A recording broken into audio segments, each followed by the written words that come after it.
देखिए दिया है कि एक पंचभुज का निर्माण कीजिए जिसकी एक भुजा 40 mm हो तथा कटा हुआ चाप भी प्रदर्शित हो तथा पंचभुज के पांचों कोणों का योग बताओ।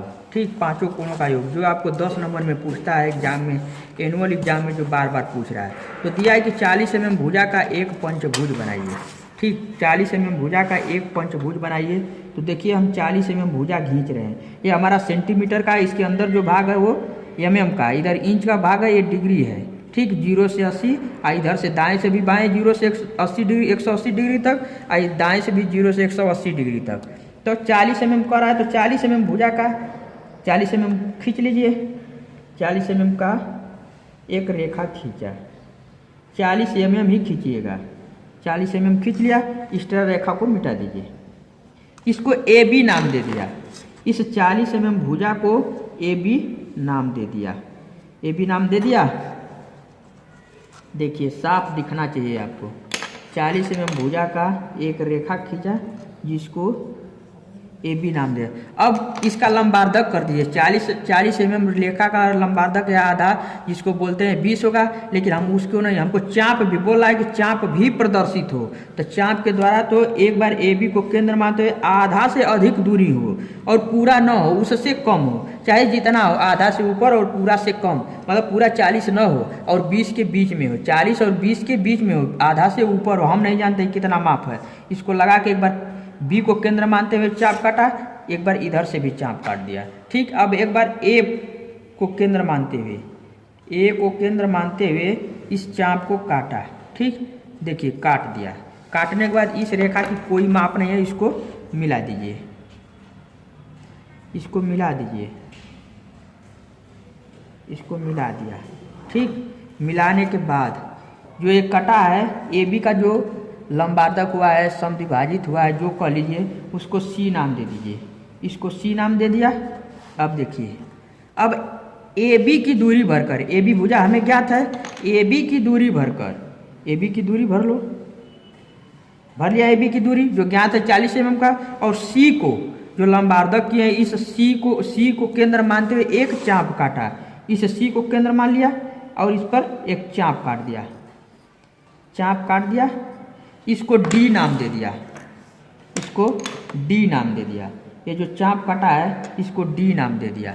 डी नाम दे दिया। ए बी दूरी भरा और ए बी को सी को केंद्र मानते हुए एक चाप काटा जो सी पर, जो ए बी का लंबार्धक किए हैं। ठीक, यही रेखा ए बी की लंबार्धक है जो जिसको सी नाम दिया। सी को केंद्र मानते हुए एक चाप काटा जिसको डी नाम दिया।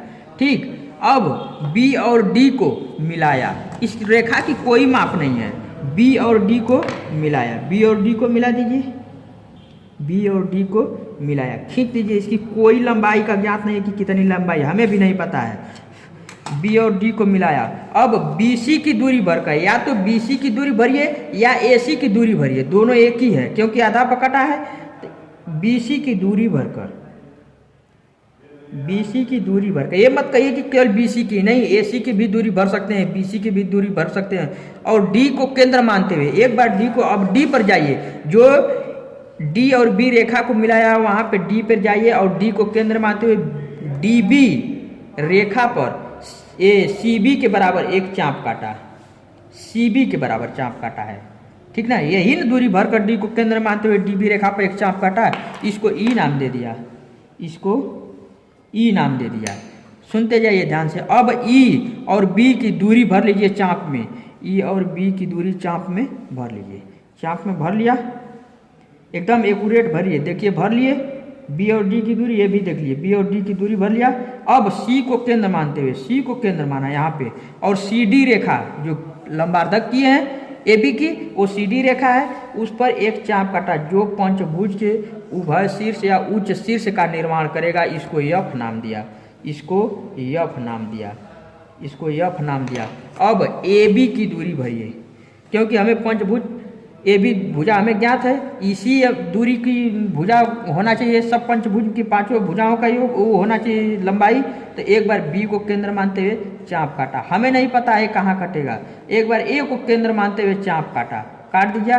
अब देखिए, अब F पर वही दूरी होना चाहिए, दूरी गड़बड़ नहीं होना चाहिए। और जो चाप है इसको काटिए और इधर भी चाप लगाइए। यदि इसमें शंका है तो एक बार इस पर भी चाप लगाकर एफ पर काट सकते हैं। देखिए काट रहे हैं, देखिए यही कट रहा है, ठीक है। अब कोई शंका तो है नहीं।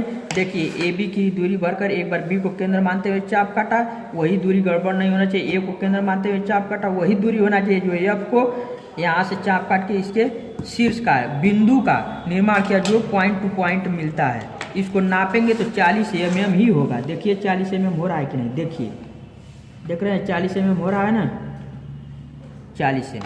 इसको मिला दीजिए 40 mm, ये देखिए। अब इसको देखिए 40 mm, देखिए एकदम एक्यूरेट आएगा 40 mm।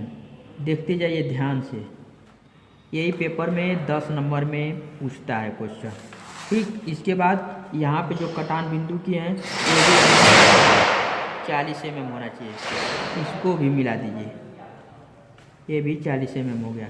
और इसको भी मिला दीजिए 40 mm, ठीक।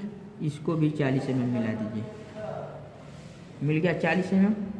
यही हमारा पंचभुज बन रहा है, 40 mm बन गया, ठीक। अब देखिए एफ दे दिया, ई दे दिया, इसको जी नाम दे दीजिए, नामकरण कर दीजिए जी, और इसको एच कर दीजिए। देखिए हो गया क्लियर, ये आपका पूछा है। लेकिन एक चीज़ और देखिए, और बोला है कि चाप प्रदर्शित हो, ये जो रेखा चाप काटे ये मिटाइएगा नहीं, इसी तरह होना चाहिए।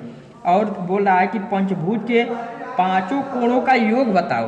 अरे भाई पंचभुज के 5 कोणों का योग बताना है तो सूत्र होता है, कोण निकालने का सूत्र होता है, कोष्ठ में 2n-4 और कोष्ठ में 90। तो 2 है तो 2 अपनी जगह रहेगा, 2 और गुणते n क्या है, वो भुजा है, पंचभुज है या खष्टभुज है, वही है जो रखना है।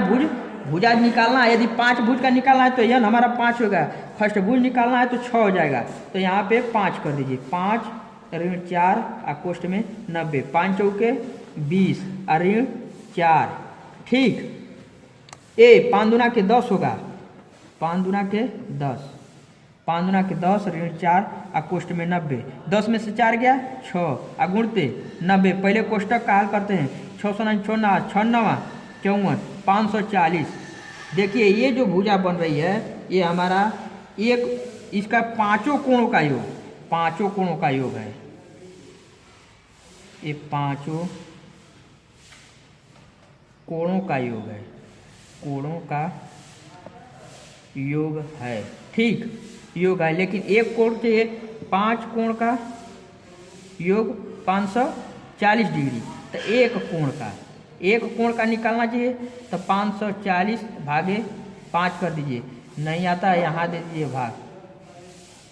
देखिए 5 एकम 5 कट जाएगा, आ गया 4, 4 में 5 का भाग नहीं है, 0 गया, आ गया 0, 5 बटे 40, 140, 108 डिग्री आ रहा है।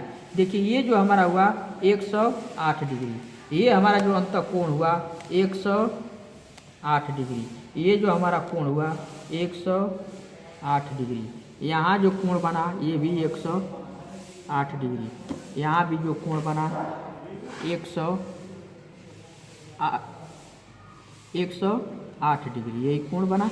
पंचभुज के 5 कोणों का योग रहा।